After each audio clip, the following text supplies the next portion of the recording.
Brazil eliminated at the Clash of Clans World Championship Last Chance Qualifier. Tribe Gaming took a 15-15 win against them. So Ajay starting off now with 20 rocket loons suggests that yes, he does have that giant fireball from the Grand Warden, setting it up over on the right side. He's brought 3 invisibilities to shut off defenses and try to get that giant fireball in close toward the core.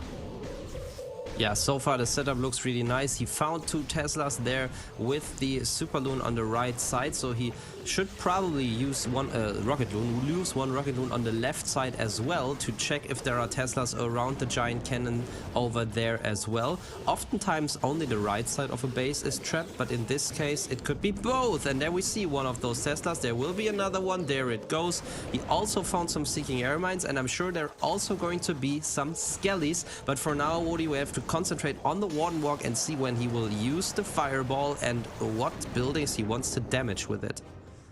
Yeah, that angry jelly on the Grand Warden was helpful to take out a lot of those defenses early on, but it has now worn off, and he has to rely on that Grand Warden targeting the closest defenses that he can. He spent an entire minute on this setup now, and he does get a lot of value from the Flame Flinger out on the left side corner, but he has got to get this positioning perfect. Already he's got CC troops coming out, drops the poison to take care of them. They're going to be trying to fire away at that Grand Warden, but he still looks very healthy with those healers to keep him topped off. Locks onto the multi-target Inferno Tower and is still doing more setup for this giant fireball. Where is it going to land? The remainder of the CC troops come out, and oh no! He's got to deal with some mighty headhunters. Invises his own Grand Warden, and I'm not sure that giant fireball went where he wanted. I think it was okay. It was quite good. Okay. And probably what he wanted. I mean, I wasn't really sure, but it seems like not the usual kind of value you want to get. But as you said before, the time is a huge problem. We're 2 minutes into the attack and he hasn't even finished half of the base yet. So he's got to be really quick. But these rocket loons and the Royal Champion with probably her rocket spear ability can be really quick. I am using this exact same strategy in Legend League, so I know a little bit how it works. But still, with so many storages there at the bottom side and not that many cleanup troops, he only's got a couple minions and a couple of archers. This is definitely going to be very close time-wise. I would already call this a fail, to be honest. Yeah, he's got 2 freezes, a rage, and an invis to still drop it. He just has to... His fingers need to fly across this screen in the last 30 seconds that he's got. Didn't quite finish off the enemy RC with that headhunter that he dropped of his own. Pops the abilities as quickly as he can with the remaining troops that are still on the table. He needs to get at least a 2-star or NexGen are going to be extremely far behind. Can he make his way into the town hall, Maxi? It's not looking good. The tornado, he found the tornado trip with the Royal Champion, but honestly, this was not a great plan in my opinion. Actually, I don't even know what the plan was. He waited. Standing tells the entire story of the fail from that last hit. Let's switch back to Pato now, as HTM Brazil are now far away ahead in this war with potentially a 2-star gain if they can triple on this first strike. Yes, and Patolino coming in with the classic Root Riders Valkyrie strike through the center of the base. We can see like 3 lanes going through this base, one on the outside and one through the inside with the Monolith and Eagle Artillery compartment leading into the Town Hall. But Woody, notice how he's brought only 1 overgrowth spell, and this is exactly the type of strategy that we were so worried about to 1-star, especially in the World Championship as well. So I hope that he has thought this through. I think he has, and this is just like almost the exact opposite of what we saw from the previous attack, which was so heavily oriented on setup and getting the perfect entry point. Pato has instead just gone for overwhelming force, recognizing the vulnerability of this base to just a massive assault from the top side. Tesla's popping up on the bottom are not going to be any problem at all for the remaining cleanup troops, and this just didn't even require an overgrowth spell. Pato's going to get to swag an entire overgrowth. Maxi, can you believe it? Yeah, and a rage spell, which he should have used for time, but this is still an 85-second 3-star. Yeah, a tough task to ask. But let's see if the Dragon Riders in this Flybird army by Pikachu are going to be enough to give us the win. Interesting use of the Lava Loon equipment here for the Grand Warden. Don't often see that, but I can see a case to be made with an aerial assault force like the one that Pikachu has brought. Dragons on the bottom side of the base get a Grand Warden immediately, and this is, again, going to be a different story than the first attack that we saw. Instead, going hard and fast against this base. He's charging in quickly with a log launcher on the right side to support those heroes. He's already done a lot of damage to the bottom right side of these defenses, Maxi. Yeah, just as you said, he's going in hot and heavy. There he pops the Lava Loon puppet from the Warden.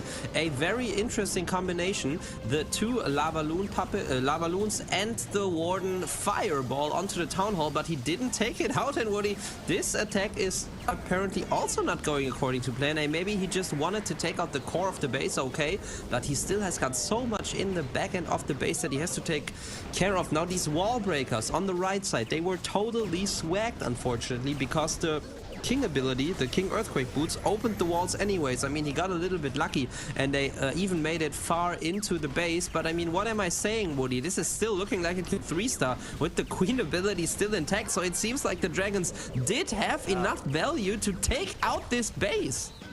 An incredible follow-up from Pikachu. He's given us a thumbs up and showing some love for Jaga there. You can see that with the triple, he is going to be quite pleased with how these Dragons have performed, and with heroes smashing through the rest of the base along the outer edge. It didn't even matter if he had to waste a little bit of army camp space on those super wall breakers. He has done everything he needed, and the cleanup is superb. Fantastic job to Pikachu and NexGen Esports find. Mostly was his choice, and yeah, there we go. Root Riders with Valkyries, so it seems to be the attack style that HTM Brazil stick to. They already used it in the last chance qualifier against Tribe Gaming, where we said it.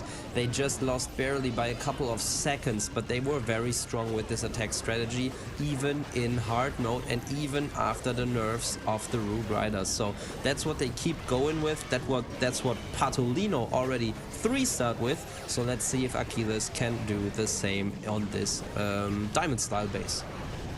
A couple of unusual pet picks here. We've got Frosty on the Archer Queen, which doesn't always see action, and then also Diggy with the Grand Warden, who used to get paired with the Royal Champion more often before Spirit Fox got deployed.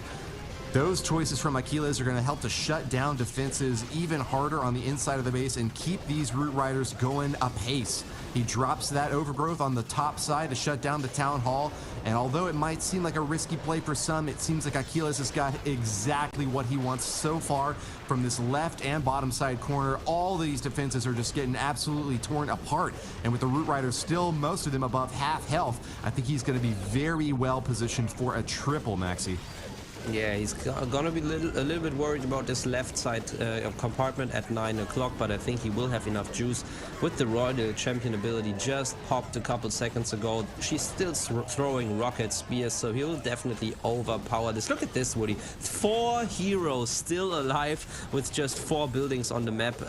So once again, a great showing, and Achilles living up to the expectation and to the hype that I was giving him. Root Riders to bear has given a lot more oomph to the ground-based armies that make it like have a built-in plan B. If your Archer Queen goes down, the healers just swap off to help out the rest of the ground-based troops.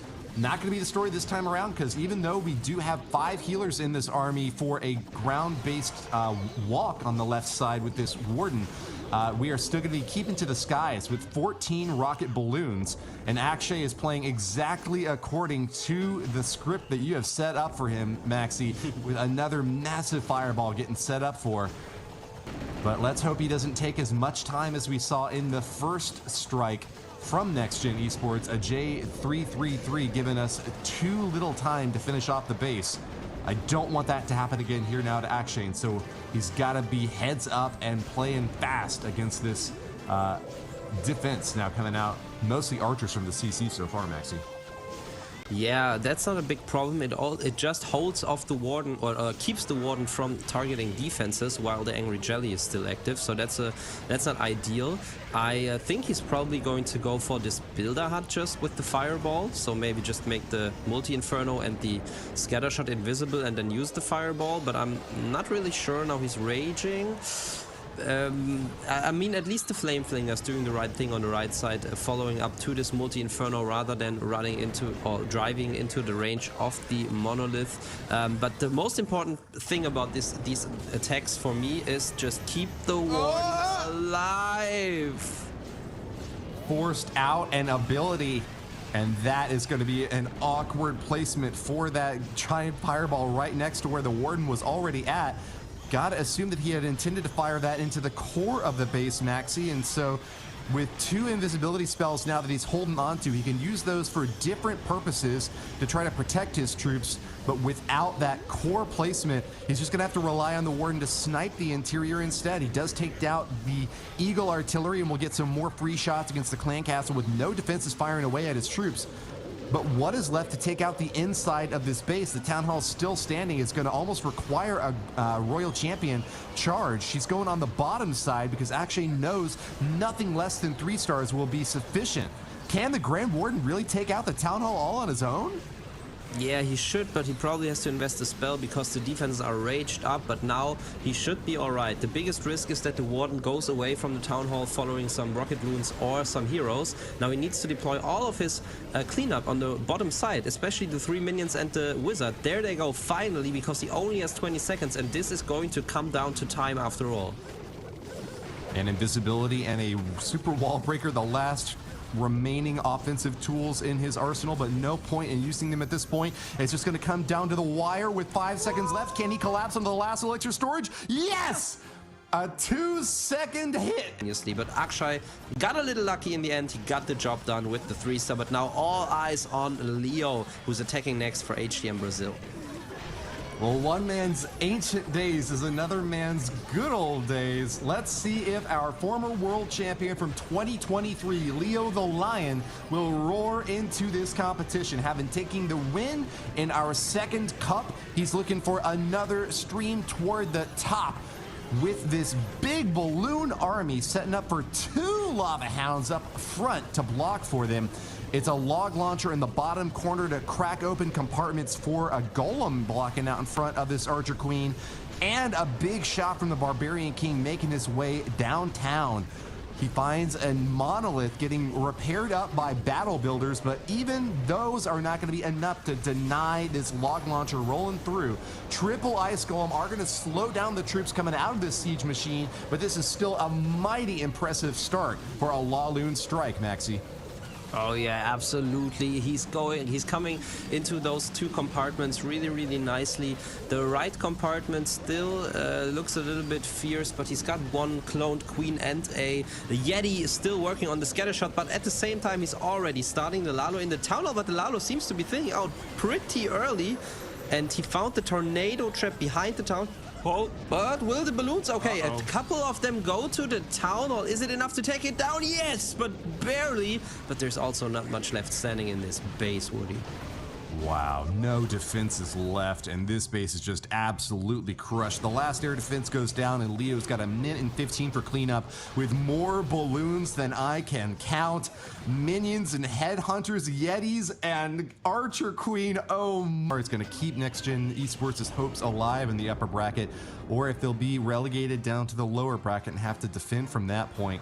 Bath and Boy starting off for a big ground-based Electro Titan assault is going to waste no time on this giant fireball, firing it off right into the core and finding some big juicy targets, seeing a big it looks like Inferno Tower went down alongside some other important core defenses there. There is no question that he got the exact right positioning on that deploy. It's only a question of whether or not the value was good enough there. Maxi, take it away. Yeah, sorry, the Warden was just getting so low because this 1 Tesla popped just after he deployed the Electro Titans, and the Tesla was targeting the Warden, and he got so low because the Unicorn was not able to heal against it, but luckily the Warden went out of its range in time.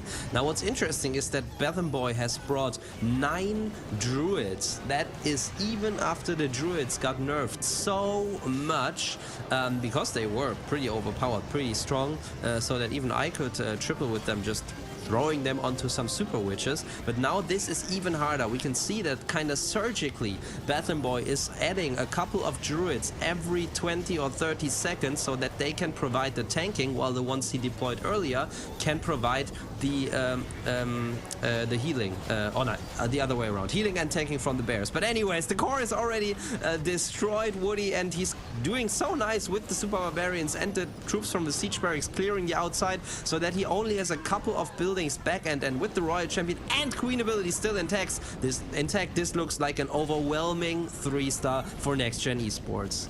Yeah, you're right, Max. There's not very many troops out there that you can send so many at one base and still get great value out of them. I did not expect that druids would be one of them with 9 of them. That's almost the sort of attack that you would just expect to see them spread out all across the base, and you cross your fingers, hope and pray. But Bathroom Boy did find a nice surgical entry point for them, and with the jump spell over on the brought to bear at the top level of Clash of Clans esports, Bernal, the next to strike, is going to bring a freezing arrow on that queen. Catching a lot more damage also on the equipments brought with the royal champion there, and so overall expect to see some excellent work with this queen charge. 3 super wall breakers are going to mean that Bernal will once again laugh at the walls that are going to attempt to deny access to these troops. He cuts through these walls like a hot knife through butter, and shows a little concern for a massive base with big spread out compartments on the interior to protect those Inferno towers. A single target Inferno at the very heart of this base, while a monolith at the top side will try to protect that town hall. But sniping that Eagle artillery early is good news for Bernal's Lalo to follow up next. Yeah, and this is exactly the type of attack we like to see from the likes of Bernal, with a Queen Charge Lalo, one of the highest skill gap attacks, and also bringing the lock launcher here, taking out the multi-inferno hopefully soon, and then the single inferno as well, and also luring out the CC troops. So you can already see some headhunters running to the queen. I think he's seen it as well. That's why he rages her up, and now the timing is perfect. She can still get in there, and he can wall break the queen into the royal champion compartment after his own royal champion has taken out the multi-inferno, and then he just needs to Lalo the town hall. But there is a huge Tesla farm around that town hall, and I would think that there's also the tornado trap. However, the value he's getting is incredible. Oh my god. Yeah, it's going all according to plan. The multi-target Inferno went down right before the log launcher thanks to the Barbarian King's assault. The Ice Golems are not going to cause any problem for this Royal Champion, who takes them down without taking any defensive shots at the same time. Bernal has the perfect pop on that Grand Warden's ability, protecting all the balloons and pups. He even gets another invisibility spell to protect the Royal Champion on the inside of the space, and it has just been absolutely crushed. He's got a swag queen ability that he can drop at any moment, and he has just clearly recognized that this base was not going to be able to defend at all. What a superb showing from HTM Brazil as Bernal finds another triple with hardly any. It will be a pleasure to watch this final setup from Next Gen Esports as their upper bracket performance seems to be coming to an end, crashing against the might of HTM Brazil and just suffering in a difficult run against them so far. Flameflinger up the left side to get that left corner weakened up a little bit, while the Grand Warden walking along the top side with healer support should get a good entry point. Angry Jelly helping him to target on specifically onto the defenses, and with an invisibility out now, he'll also be able to ensure that the point is perfect for that fireball drop. Ooh, that was close, but he reacted perfectly with the invisibility spell on the Warden and a Headhunter to make sure he can take out the enemy queen. Now he might have to take care of the mortar on the left side as well, but Woody, notice that he still has 4 healers in his army composition, so that is exactly the double hero walk that we like to see. 1 Warden walk and a queen walk that's going to be following at some point during this attack as well. Even got a little bit of bonus value with that Flameflinger on the left side, firing away at a Tesla and giving splash damage onto the border. He finished it off with a Rocket Loon and now has an easy entry point on the... Oh! Loses his Warden, but we do see a pivot from those healers. Can he take out that air defense in time to keep the healers safe to at least help out this Barbarian King? Yeah, he did. So that was good, but it was very unfortunate that he lost the Warden there. That's why I just had to scream right into your commentating.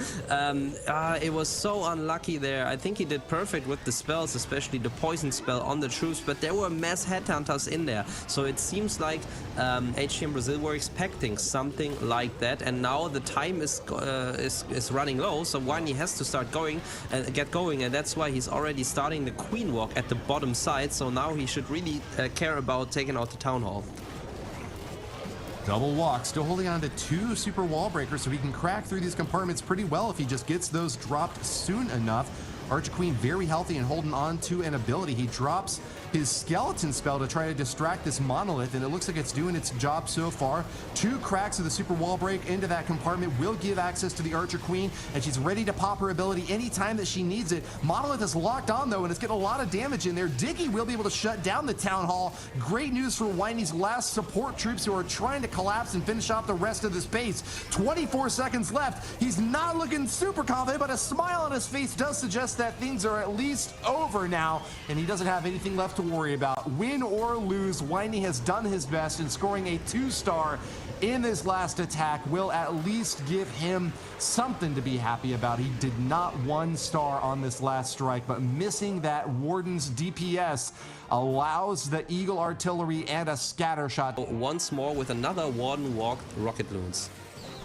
A single star will clinch the victory, and as soon as he gets all these troops deployed, it will be all but guaranteed to make at least 50% of this base destroyed. But can he get the perfect war for HTM Brazil by finding another triple? Angry Jelly attached to the Grand Warden will get easy shots against those defenses, and it's another strong strike to take out the Eagle Artillery early. I just don't remember the last time I saw an Eagle Artillery even firing away at troops. They've been eliminated so early on. Crucial defenses, but they cannot find any protection against the superb offense from HTM Brazil. Celino is going to still keep the shots going, but the Angry Jelly is worn off, and the Grand Warden is going to try to go help the Yeti instead of finishing off the Eagle. Wizard has made his way to the Eagle Artillery, though, and that should be enough to finish it off. Nice, yeah, that K. Oh, does he know the Skellies are going to disrupt? But because of the invis, now this nothing is going according to plan here. Now the Warden really has to finish off this, the single Inferno Tower. There we go. Now also the Eagle is taken care of, and I think now Celino can get a little bit of a breather. Okay, he can pop that ability anytime he wants. The Giant Fireball goes in, locked onto the scatter shot, not the Town Hall. That means that far side scatter shot does not take any damage, but the Town Hall does go down just in time. Frees that enemy Archer Queen, and the Grand Warden's walk is still looking clean, even though he's going to take a lot of shots from that enemy Headhunter. He will survive, Maxi. Yeah, it's almost always heartbreaking to watch Headhunters against the Warden. The Warden shoots so slowly that sometimes it takes like so long that the Headhunter can get off 6-7 shots until the Warden can get off 1. But going back to this attack, Celino is sent in the Royal Champion as support, and look at this, 9 more rocket balloons which he sprinkles in at the bottom of the screen now, and you are right there. This base is absolutely crushed. Not a chance to withstand the force of Celino, and HTM Brazil finish with a perfect war in style, and I think their average should be under 2 minutes, so they're not gaming, and the last attack from Tompenai Empire is underway, but everything is still open. They HST are 2 stars ahead at the moment, so if Tompenai Empire